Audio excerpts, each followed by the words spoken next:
החמאס כעמדה בסיסית שלו כדי להחליש את הרשות הפלסטינית. Perdana Menteri Israel Benjamin Netanyahu kelihatan mulai kelabakan menghadapi konflik yang datang terus-menerus. Selain konflik dengan Hamas, Netanyahu kini juga dihadapkan dengan persoalan politik internal di negaranya. Bahkan disebut-sebut bahwa perang saudara di Israel nyaris terjadi akibat konflik berkepanjangan ini. Dilansir dari Reuters via Tribun News pada Selasa 28 November 2023, Menteri di Kabinet Netanyahu sudah beberapa kali diamuk oleh warga Israel. Warga menyalahkan kepemimpinan Netanyahu karena dinilai gagal mencegah kelompok Hamas masuk dari Gaza. Kegagalan tersebut menyebabkan 1.200 orang tewas dan sebanyak 240 orang diculik.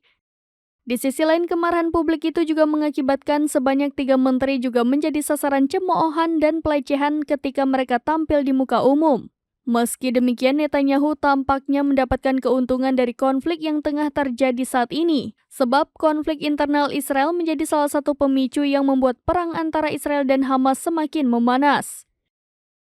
Dengan demikian, persidangan korupsi yang menjerat Netanyahu selama 3,5 tahun dapat ditunda.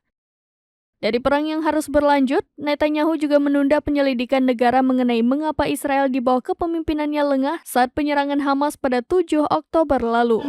חיזק את החמאס כעמדה בסיסית שלו כדי להחליש את הרשות הפלסטינית. Download Tribun X sekarang, menghadirkan lokal menjadi Indonesia.